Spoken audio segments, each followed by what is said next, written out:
এখানে একটি প্রশ্ন এসেছে, গত আন্দোলনে আবু সাঈদ বুক পেতে দিয়েছিল, আবু সাঈদ কি শহীদ? রাসূলুল্লাহ সাল্লাল্লাহু আলাইহি ওয়াসাল্লামের ভাষা অনুযায়ী, ভাষ্য অনুযায়ী অন্যায়ভাবে যে কাউকে হত্যা করা হবে, আবু সাঈদের বিষয়ে তখনই প্রশ্ন উঠতে পারত যখন আবু সাঈদের হাতে অস্ত্র থাকতো। আবু সাঈদের বিষয়ে তখনই প্রশ্ন উঠতে পারত যখন আবু সাঈদও অস্ত্র দিয়ে কাউকে পাল্টা আঘাত করছিল। কিন্তু আবু সাঈদ তো নিরস্ত্র ছিল, সারা পৃথিবীর মানুষ দেখেছে। তো একজন নিরস্ত্র মানুষকে আপনি গ্রেফতার করতে পারেন, আপনি একজন নিরস্ত্র মানুষকে বিচার বিভাগের মাধ্যমে শাস্তি দিতে পারেন। এটা কোন দেশের আইন, কোন দেশের রুলস যে আপনি তাকে ডাইরেক্ট গুলি করে হত্যা করবেন? তো অন্যায়ভাবে যে কোনো ব্যক্তিকে হত্যা করা হয়, অবশ্যই সে শহীদের মর্যাদা পাবে ইনশাআল্লাহ।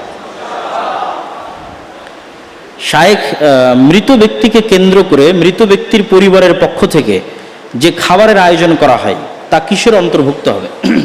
রাসূল সাল্লাল্লাহু আলাইহি সাল্লামের সুন্নাত হচ্ছে, যেই বাড়িতে মাইয়েত মারা গেছে পাড়া প্রতিবেশীরা ওই বাড়িতে খাবার পৌঁছে দিবে, আর সেই বাড়িতে কোনো খাবার রান্না হবে না, অন্তত 3 দিন সেই বাড়িতে কোনো খাবার রান্না হবে না।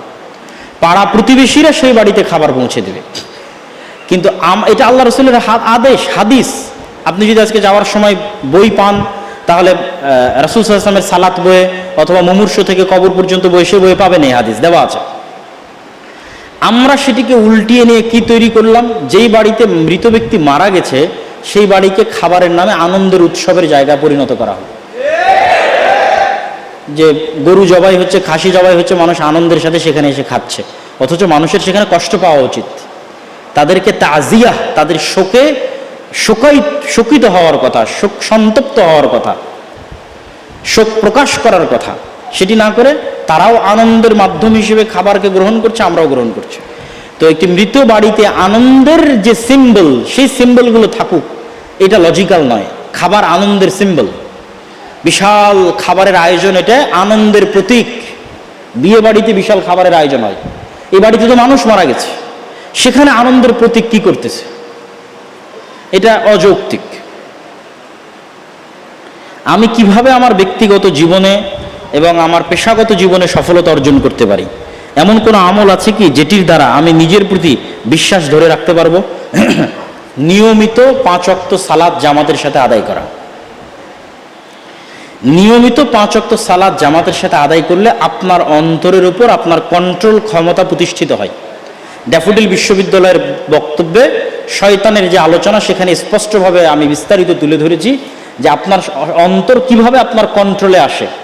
যেমন আল্লাহর নবীর শয়তান ইসলাম গ্রহণ করে নিয়েছিল, আত্মসমর্পণও করেছিল, আপনার শয়তান আত্মসমর্পণ করবে যদি আপনি অন্তরের সাথে এই ফাইটে জিতে থাকেন, জয়যুক্ত থাকেন। কি 5 ওয়াক্ত সালাত আমি আদায় করবই করবো, এর চেয়ে জরুরি কোনো কাজ নাই, আর আমি মসজিদে গিয়ে জামাতে আদায় করবো। এই ফাইটে যতক্ষণ আপনি জয়যুক্ত আছেন, ততক্ষণ আপনার অন্তরের উপর আপনার কনফিডেন্স, আপনার কন্ট্রোল, আপনার ব্যক্তিগত পেশাগত সকল জীবনে আপনার সফলতা আপনার হাতে ধরা দিবে ইনশাআল্লাহ।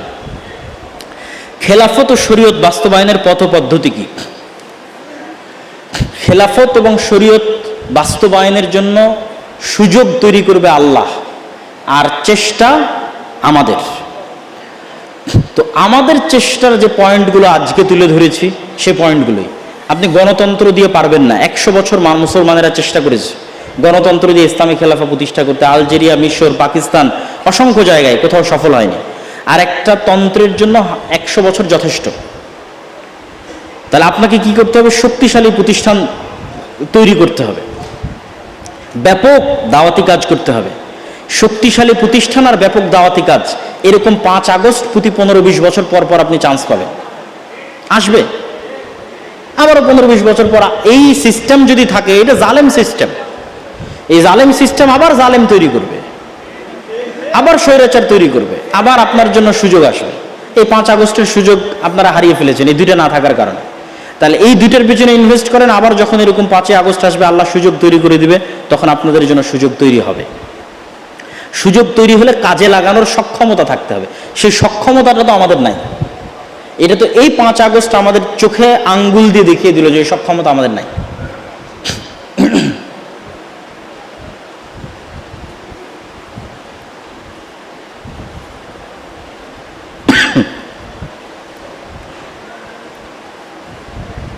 হিন্দু ছেলে মুসলমান মেয়েকে বিয়ে করতে চায়, আর দিও না। ছেলেটা মুসলমান হতে চায়, এক্ষেত্রে বিয়ে বিয়ে জায়েজ হবে কিনা? মেয়েকে বিবাহ করার জন্য মুসলিম হওয়া ভিন্ন জিনিস, আর সত্যি সত্যি মুসলিম হওয়া ভিন্ন জিনিস। রাসূল সাল্লাল্লাহু আলাইহি ওয়াসাল্লাম কি বলেছেন? ইন্নামাল আমাল বিন্নিয়াত। আগে তাকে নিয়াত সাফ করতে হবে। আমি একজন মেয়েকে ভালোবাসি, তাকে পাওয়ার জন্য মুসলমান হব, এটির দরকার নাই। সত্যি যদি ইসলামের প্রতি আস্থা এবং বিশ্বাস থাকে এবং সেই কারণে আমি ইসলাম গ্রহণ করছি, তারপরে আমি বিবাহের প্রস্তাব দিচ্ছি, তো ইসলাম গ্রহণ করলে এবং ইসলাম গ্রহণের বিষয়টি সত্য হলে, অন্তর থেকে হলে, শতভাগ ইখলাস এবং নিয়তের সাথে হলে, তাহলে সেই ছেলের সাথে বিবাহ দেওয়াতে সমস্যা নেই। ঘুমের মধ্যে ভয়ে আটকে উঠি, করণীয় কি? অবশ্যই আপনি যে সুন্নাত জিকিরগুলো আছে সেগুলো পড়েন না। নাস, ফালাক, ইখলাস, আয়াতুল কুরসি, সূরা বাকারার শেষ 2 আয়াত, সূরা ফাতিহা।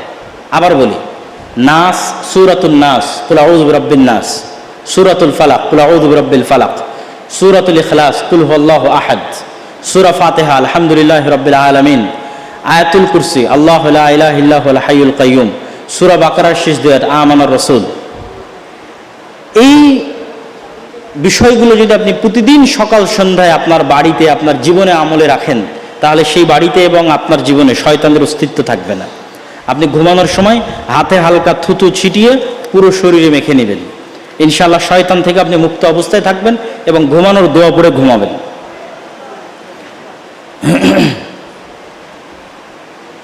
বারবার ওযু নষ্ট হয়ে যায়, এমনকি ফরজ নামাজের সময়। প্রথমত দেখতে হবে আপনার ওয়াসওয়াসা না সত্যি নষ্ট হয়। অনেকের মনের মধ্যে ওয়াসওয়াসা কাজ করে। যদি ওয়াসওয়াসা কাজ করে তাহলে ওয়াসওয়াসা ঝেড়ে ফেলতে হবে এবং ওই অবস্থার উপরে সালাত চালিয়ে যেতে হবে, তাহলেই ওয়াসওয়াসা কমবে। আর ওই অবস্থার উপর সালাত না চালালে ওয়াসওয়াসা কমবে না। আর যদি মনে হয় সত্যিই হয়, তাহলে চিকিৎসা করাবেন, আশা করি ইনশাআল্লাহ পরিত্রাণ পাবেন।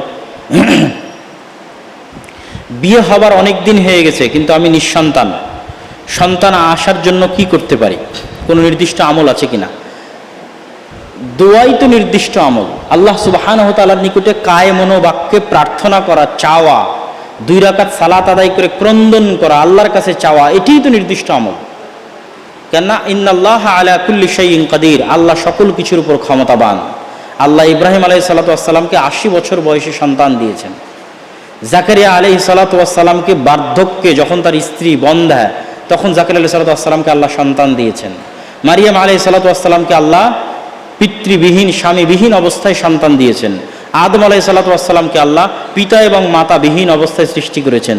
তাহলে যে আল্লাহ এগুলো করতে পারেন, ইয়াখলুকু মা ইয়াশা, ইয়াহাবু লিমান ইয়াশাউ ইনাসা ওয়া ইয়াহাবু লিমান ইয়াশাউ যুকুর, আল্লাহর কোরআনের আয়াত এটি, যে আল্লাহ যা ইচ্ছা তাই সৃষ্টি করতে পারেন।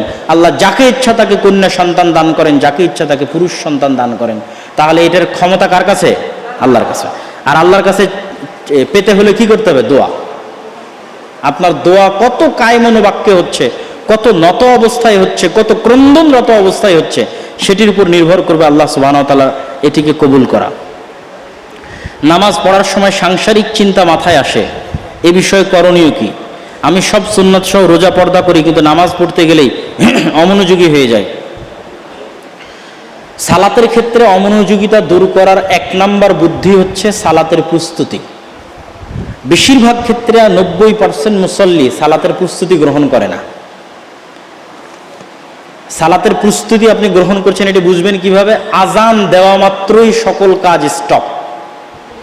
আজান দেওয়া মাত্র শাটার বন্ধ, আজান দেওয়া মাত্র ল্যাপটপ বন্ধ, আজান দেওয়া মাত্র মোবাইল বন্ধ, আজান দেওয়া মাত্র বক্তব্য বন্ধ, গল্প বন্ধ, এবার প্রস্তুতি শুরু। সালাতের একটা লম্বা প্রস্তুতি আছে। আপনি ভালোভাবে সুন্নাত অনুযায়ী ওযু করলেন, সুন্নাত অনুযায়ী ওযু করে ভালো কাপড় পরিধান করলেন, পরিধান করে মসজিদে গেলেন, পায়ে হেঁটে গেলেন, মসজিদে গিয়ে মসজিদের হক 2 রাকাত সালাত আদায় করলেন, তারপর অপেক্ষায় থাকলেন কখন জামাত হবে। এই লং প্রসেসের মধ্যে দিয়ে যে যাবে, তার মনোযোগ। আর একজন জাস্ট ওযু করেই জামাতে ঢুকে গেছে, এই 2 জনের মধ্যে আসমান জমিনের পার্থক্য আছে মনোযোগে। তা এটা সাইকোলজিক্যাল ব্যাপার, মনস্তাত্ত্বিক ব্যাপার। যে এই লম্বা প্রস্তুতি নিয়ে সালাতে যাবে, অবশ্যই তার সালাতে মনোযোগ আর 10 জনের চেয়ে বেশি থাকবে। 2 নম্বর, সালাতের যে আয়াত এবং সূরাগুলো আছে, যে দোয়াগুলো আছে, এগুলোর অর্থ নিজের মাথায় গেঁথে রাখা। এগুলোর অর্থ যদি নিজের মাথায় গেঁথে রাখেন এবং পড়ার সময় মনে রাখার চেষ্টা করেন যে সেই অর্থ মাথায় রেখে আপনি পড়তেছেন, তাহলে কিছুটা হলেও আপনার মনোযোগ বাড়বে বলে আশা করা যায়।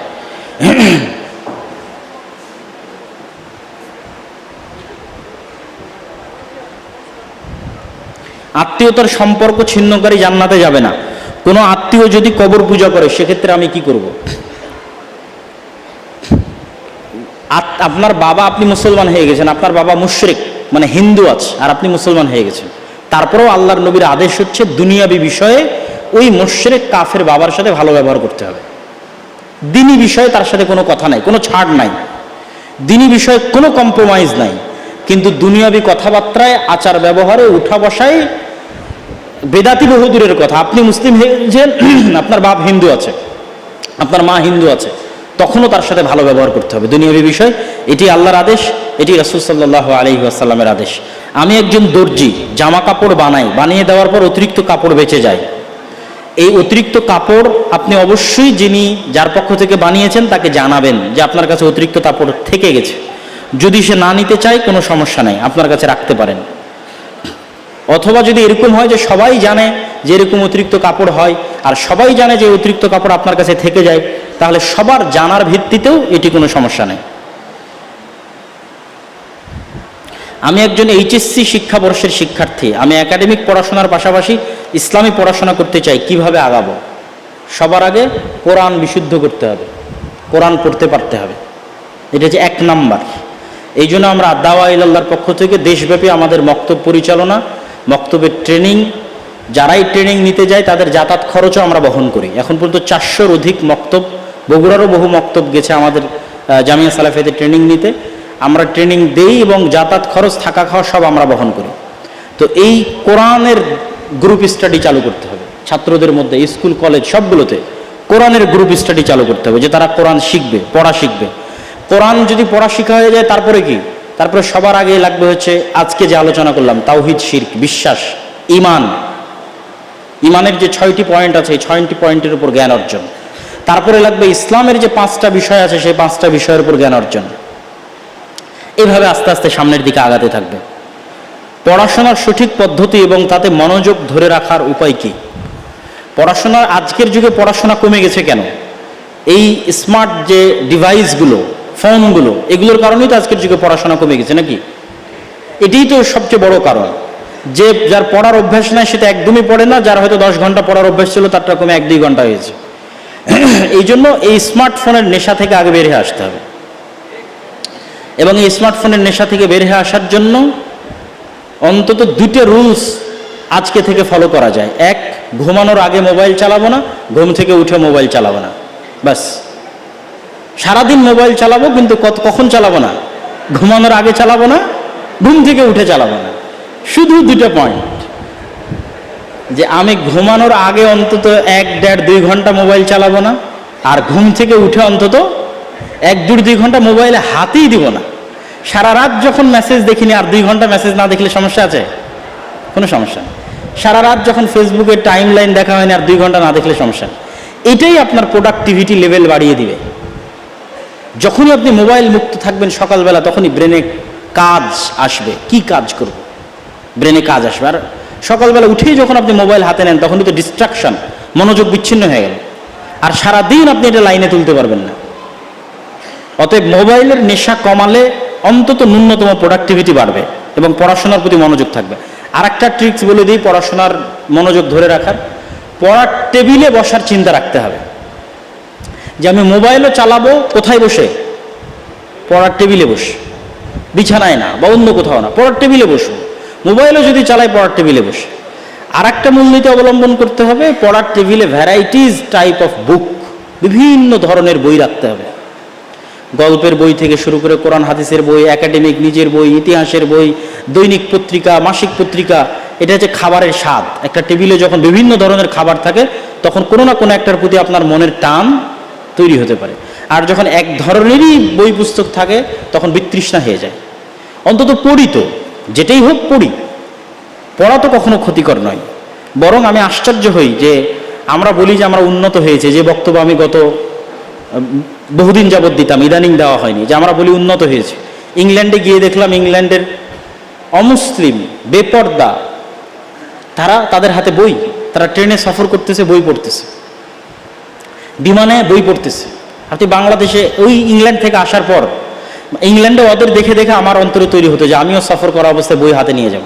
এই অভ্যাসটা আমার আগে ছিল, ওদের দেখে আবার তৈরি হয়েছিল যে হাতে বই থাকবে, পড়বো। আবার বাংলাদেশে এসে কাউকে তো বই হাতে দেখি না, বিমান, ট্রেন, এয়ারপোর্ট, ট্রেন, কোথাও কারো হাতে বই নাই। আর তখন আমারও ওই যে মেন্টালিটিতে আঘাত করে ওই জিনিসটা আর নাই। কিন্তু তারা কিন্তু উন্নত হয়েছে পড়াশোনা করি। তাহলে আমাদের পড়াশোনার কালচারটা থাকতে হবে এবং আমাদের দিনটা জ্ঞানের দিন। অনলাইনে পণ্য বিক্রির নামে লটারি, এই লটারির ধরনটা কি? লটারির ধরন যদি এরকম হয় যে অন্য কেউ ক্ষতিগ্রস্ত হচ্ছে না, তাহলে সেই লটারি হারাম নয়, হালাল। যেমন আমি আজকে বলবো যে এখানে 5 জন প্রশ্ন করতে পারবে লটারির মাধ্যমে। এখানে কি আর কেউ ক্ষতিগ্রস্ত হচ্ছে টাকা পয়সার দিক থেকে? কেউ ক্ষতিগ্রস্ত হচ্ছে না। কিন্তু আপনারা সবাই 10 টাকা করে জমা দিলেন, 10 টাকা, সবার 10 টাকা মিলে আজ 10,000 টাকা হলো। এই 10,000 টাকা 3 জনের মধ্যে বন্টন করা হবে। তাহলে আর বাকি যারা 10 টাকা করে দিল তাদের লস হলো না? তাদের তো লস হলো। এটাই হারাম। হারাম মানে এইভাবে দেখবেন না যে ইসলাম হারাম করেছে, না, মানুষের ক্ষতি আছে এই জন্য হারাম করেছে, মানুষের ধোঁকা আছে এই জন্য হারাম করেছে। ইসলাম চায় না মানুষ ক্ষতিগ্রস্ত হোক, মানুষ ধোঁকাগ্রস্ত হোক, এই জন্য হারাম। ইসলামের প্রত্যেকটা বিধান সত্য আর ন্যায়ের উপর প্রতিষ্ঠিত। অন্যায় কিছু হোক এটা ইসলাম চায় না। এটা অন্যায় যে আমি 10 টাকা দিচ্ছি কিন্তু এই টাকাটা আমি কোনো কাজে লাগতেছে না, এটাই ধোঁকা। যদি এরকম অর্থনৈতিক লস থাকে লটারির মধ্যে তাহলে সেটা হারাম। অনেক সময় ব্যাংকে আমরা ইন্টারেস্ট ছাড়া টাকা জমা রাখি। ইন্টারেস্ট ছাড়া টাকা জমা রাখলে যদি প্রয়োজন হয় সমস্যা নাই। কোনো ব্যক্তি বিবাহের কিছুদিন পর মৃত্যুবরণ করলে এবং তার মৃত্যুর জন্য তার স্ত্রীর অন্য কারোর সঙ্গে বিবাহ হলে সেই ব্যক্তি পরকালে জান্নাতে গেলে তার সহধর্মিণী কে হবে? আমাদের নবী মুহাম্মদ সাল্লাল্লাহু আলাইহি ওয়াসাল্লামেরও এরকম স্ত্রী ছিলেন যারা পূর্বে অন্যের স্ত্রী ছিলেন, পরবর্তীতে রাসূল সাল্লাল্লাহু আলাইহি ওয়াসাল্লামের স্ত্রী হয়েছেন। তো আমার কাছে যেটি মনে হয় যে আল্লাহ সুবহানাহু ওয়া তাআলা পরকালে, যেহেতু আল্লাহ সুবহানাহু ওয়া তাআলা বলেছেন জান্নাত মানুষের চাওয়া, মানুষের চিন্তা এবং মানুষের কল্পনা শক্তির ঊর্ধ্বে, এবং মানুষের অন্তর এমন কিছু চাইবে যেটি মানুষের আনন্দিত হবে, আর আল্লাহ সেটির ব্যবস্থা করে দিবেন না, এটি অসম্ভব। তাহলে এটির সমাধান দুইটা, হয় কারো অন্তরে এরকম কিছু জাগ্রতই হবে না, এবং যেটি জাগ্রত হবে সেটি আল্লাহ সুবহানাহু ওয়া তাআলা একমত জাগ্রত হবে এবং সেই একমতটা আল্লাহ সুবহানাহু ওয়া তাআলা পূরণ করে দিবেন। মানে আল্লাহ সুবহানাহু ওয়া তাআলা কাউকে তার হক থেকে কিয়ামতের মাঠে মাহরুম করবেন না।